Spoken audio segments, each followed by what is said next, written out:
Please go. Chancellor Scholz, welcome to you and your delegation. This is the third visit that you are taking as Chancellor to Israel, the second visit during the war. We very much appreciate your friendship, the support that Germany has given Israel during these trying times.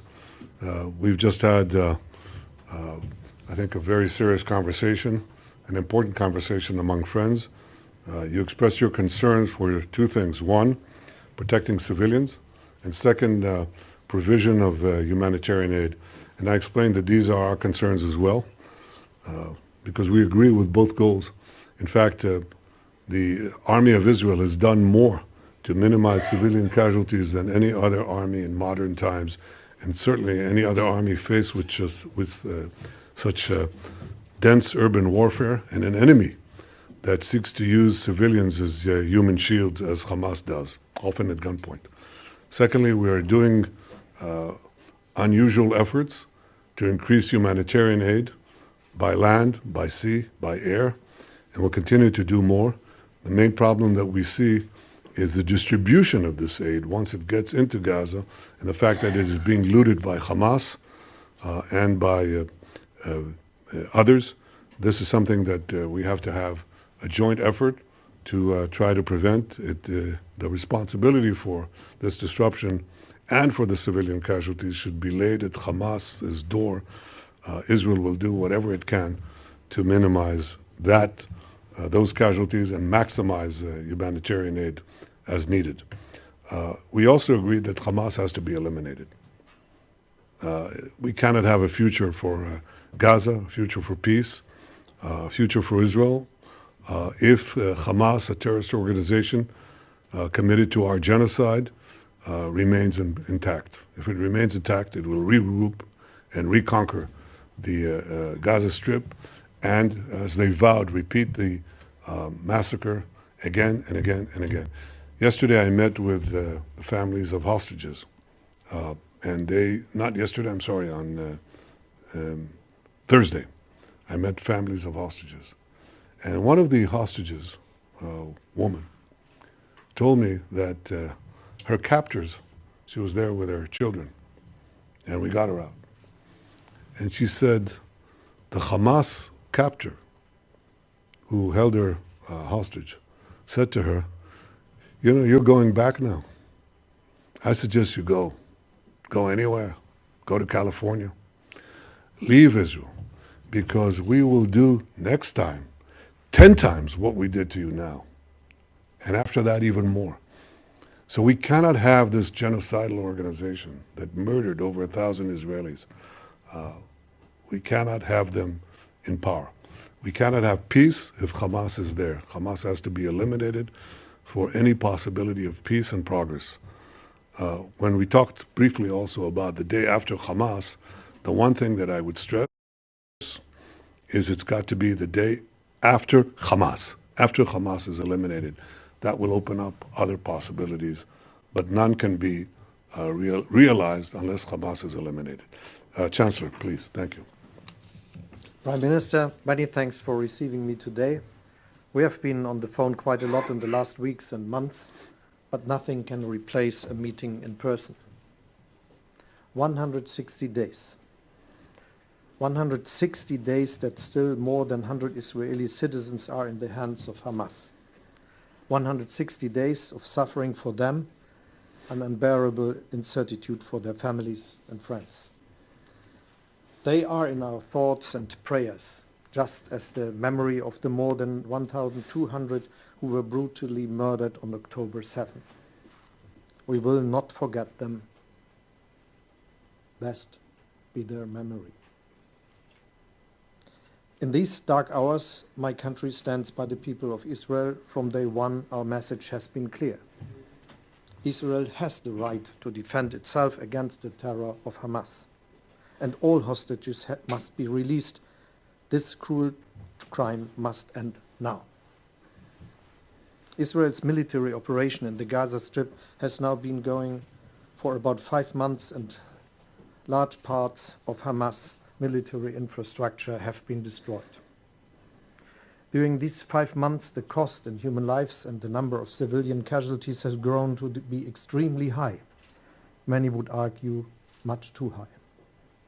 As a partner and as a friend of Israel, I have shared my concerns about the development of this war with the Prime Minister. By fighting Hamas terrorists, Israel is pursuing a legitimate goal. Never again end October 7. The longer the war lasts, the higher the number of civilian casualties rises, the more desperate the situation of the people in Gaza become, the more this begs the question, no matter how important the goal, can it justify such terribly high costs?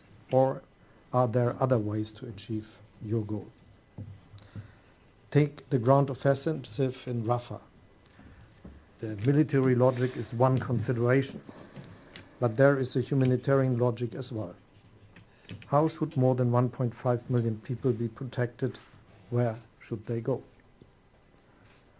I also spoke to the Prime Minister today about the need to provide the people in Gaza with comprehensive humanitarian aid supplies. We cannot stand by and watch Palestinians risk starvation. That's not us. That is not what we stand for together. Much more humanitarian aid is needed continuously, reliably.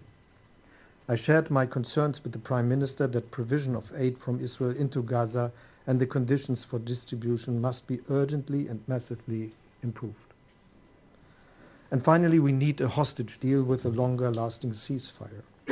I know how difficult it is to reach an agreement with the Hamas terrorists, but we understand the hostage families who say after more than 5 months the time has come for a comprehensive hostage deal for saving those who are still held captive. I want to express my appreciation for all the mediation efforts undertaken by the government of Qatar as well as Egypt. They have our full support. What also remains important from my view, Hezbollah must withdraw from the border area north of Israel. We are working on this on the basis of Security Council Resolution 1001 with the United States and many others. A regional military escalation would have unforeseeable consequences. We need to make any effort to avoid this. For me as German Chancellor, one thing is essential: Israel's security. It is at the center of all my efforts and thoughts here. Terror against Israel must be fought consistently. But terror cannot be defeated with military means alone. We need a solution to this conflict that ensures sustainable, lasting security. Sustainable security will not come from higher walls and deeper ditches. It will come from a positive perspective for both people, Israelis and Palestinians. A perspective for a future where Palestinians can responsibly take care of their own affairs, govern themselves. The Gaza Strip and the West Bank belong to the administration of the Palestinian Authority. The PA needs to be reformed and strengthened, both in terms of personnel and structure. Self-government and Palestinian statehood can and must be designed to meet Israel's security needs. There is no contradiction here. On the contrary, lasting security for future generations of Israeli people lies in a solution with the Palestinians, not against them. And in the end, this means a negotiated two-state solution. This also includes the normalization of Israel's relations with its neighbors, especially with Saudi Arabia. Israel's strategic security lies in Palestinian self-government in partnership with Saudi Arabia and other states in the region in sustainable peace. Germany stands by Israel as a partner and a friend. We support you with actions and with honest words. Thank you, Chancellor. I trust you know that Israel seeks peace, and Israelis believe, all Israelis pray and yearn for peace because we suffer the consequences of war, both as a nation and as families who lost loved ones. The cost of war is well known to us. We believe that the key to peace is security. Many believe that the key to security is peace, but peace is unsustainable without a strong Israel. And if we are offered a peace agreement or a path to peace that makes Israel so weak and unable to defend itself, and our neighbors still adhering to the goal of destroying the Jewish state, then obviously we will set peace backward and not forward. We want to move peace forward, and for that Israel has to have the necessary security responsibility in this tiny area. Otherwise, the radicals take over. This is something that we've discussed in detail. We'll have other opportunities. I want to assure you that we value the support that Germany has given us in international forums and elsewhere. We value your friendship, and we look forward to continuing this conversation.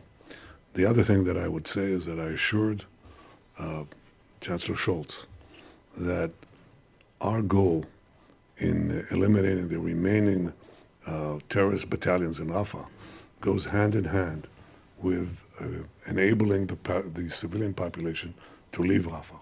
It's not something that we will do while keeping the population locked in place. In fact, we'll do the very opposite.